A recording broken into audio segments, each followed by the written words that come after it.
Hello everyone, आज का हमारा टॉपिक है how to use WDS server in Windows server 2016। तो वीडियो को शुरू करते हैं।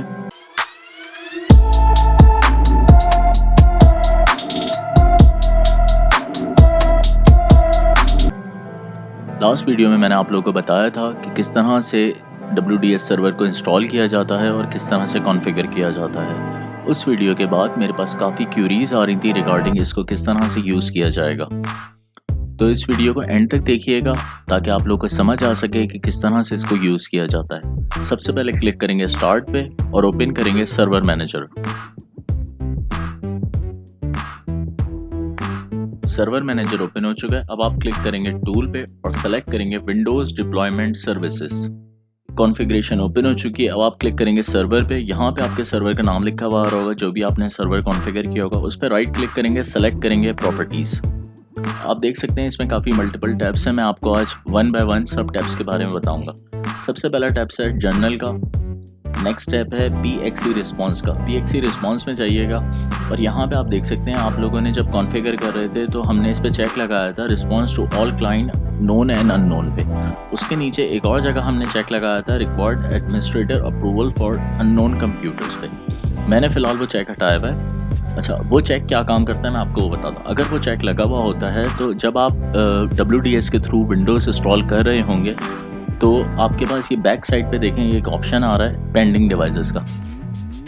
इस टैब के अंदर आपके पास एक अप्रूवल आएगी कि एक विंडोज़ के लिए रिक्वेस्ट आई है। अगर आप उसको अप्रूव करेंगे तो वो प्रोसेस होगी, अदरवाइज़ वो वहीं पे रुक जाएगी।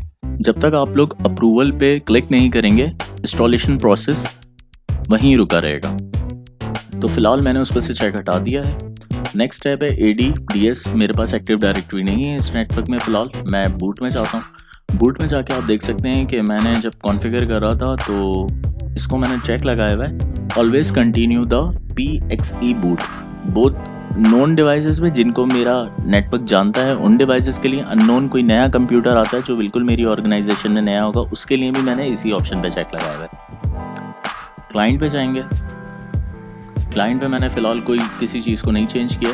ज्वाइनिंग डोमेन पे ये एक देख लीजिएगा, अगर आपके पास AD हो तो बाय डिफ़ॉल्ट जो है ये अनचेक होता है। वैसे मैंने इसको चेक कर दिया है क्योंकि ये लिखा है do not join the client to a domain after a installation. तो मुझे फ़िलहाल मेरे नेटवर्क में AD थी नहीं, तो मैंने उसके हिसाब से इसको चेक लगाया हुआ है। नेक्स्ट स्टेप में जाते हैं DHCP के। अच्छा, DHCP में मैंने कोई चेक नहीं लगाया है। मल्टीकास्ट में आ जाते हैं। मल्टीकास्ट में आप देख सकते हैं कि मैंने यहाँ पे चेक लगाया था, ये बाय डिफ़ॉल्ट यहाँ पे चेक लगा हुआ था। मैंने इसको फ़िलहाल चेंज किया है क्योंकि मेरे पास जो है वो DHCP सर्वर मौजूद है और मेरा जितना भी नेटवर्क है वो थ्रू DHCP ही चल रहा है। तो मैंने इसीलिए इसको DHCP पे चेक लगा दिया कि जो भी मशीन हमारे नेटवर्क से कनेक्ट हो उसको एटलीस्ट एक IP तो अलॉट हो जाए। एडवांस के टैब में जाएंगे। ये बाय डिफ़ॉल्ट चेक लगा हुआ था, मैंने इसको चेंज नहीं किया है। आप देख सकते हैं नेटवर्क में गया हूँ, नेटवर्क में भी मैंने फ़िलहाल कुछ ख़ास चेंजिंग नहीं की थी। TFTP पे जाते हैं और यहाँ पे भी मैंने कोई ख़ास चेंजिंग नहीं की है।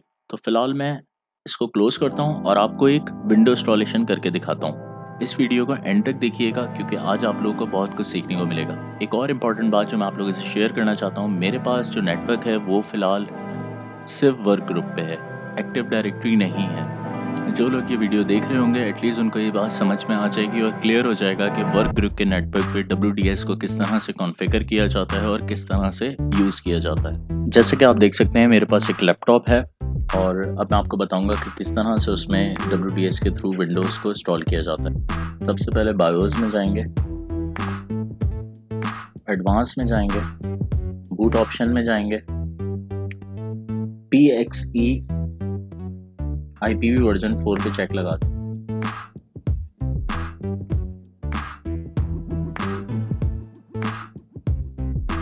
नीचे आ जाएं। एक और ऑप्शन आप देख सकते हैं, नीचे लिखा हुआ है बूट मोड।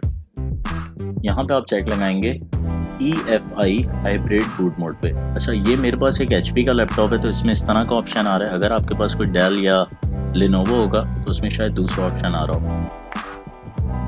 एक्सेप्ट कर लिया, सेव कीजिएगा।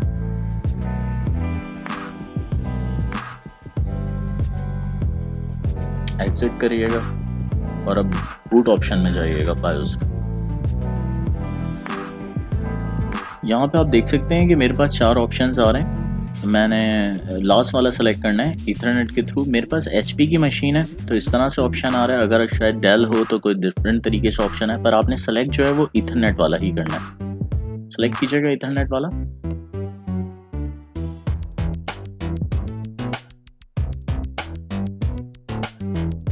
तो आप देख सकते हैं कि ये WDS सर्वर को खुद ब खुद ही रीड करेगा।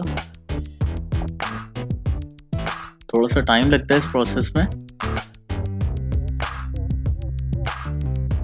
ये आप देख सकते हैं कि इंस्टॉलेशन स्टार्ट हो गई है। ये मेरे सर्वर की आईपी भी आ रही है, मैं आपको दिखा देता हूँ। ये देखिए, फोकस किया, ये इंस्टॉलेशन स्टार्ट हो गई है। लोगो आ गया है विंडोज़ का।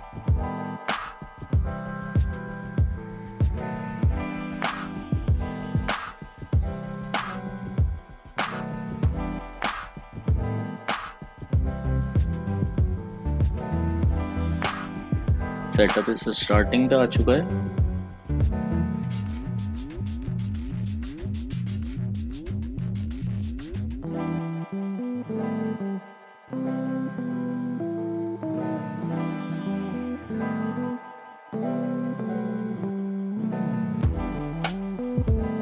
नेक्स्ट कीजिएगा। 1 मिनट फोकस कर दूँ ज़रा। ठीक है, नेक्स्ट करिएगा।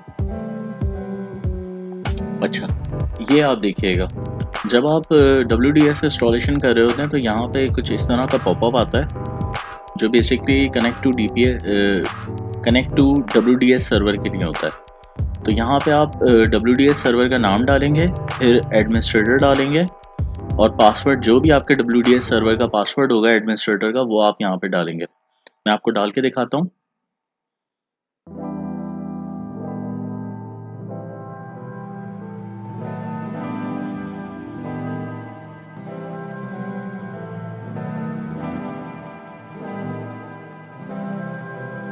देखिएगा, आप लोग को शायद सही नज़र आ जाए।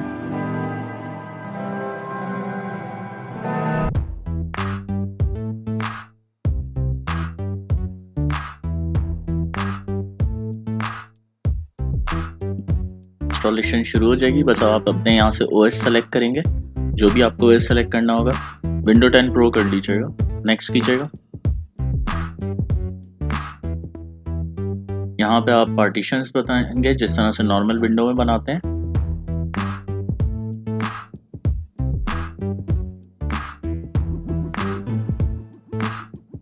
कर दें फॉर्मेट इसको। ओके,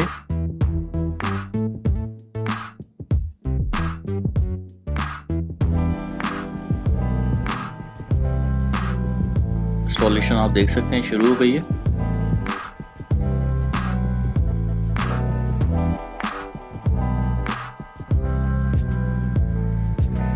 विंडो इंस्टॉलेशन कंप्लीट हो चुकी है। आई होप आप लोग को समझ में आया होगा किस तरह से WDS सर्वर को कॉन्फ़िगर किया जाता है और किस तरह से उसको यूज़ किया जाता है। अगर आप लोगों को वीडियो पसंद आई तो प्लीज़ इसको लाइक कीजिएगा, चैनल को सब्सक्राइब कीजिएगा, बेल आइकन पर क्लिक कीजिएगा ताकि मज़ीद आने वाली वीडियोज़ की नोटिफिकेशन आपको मिल सके। Thank you for watching this video.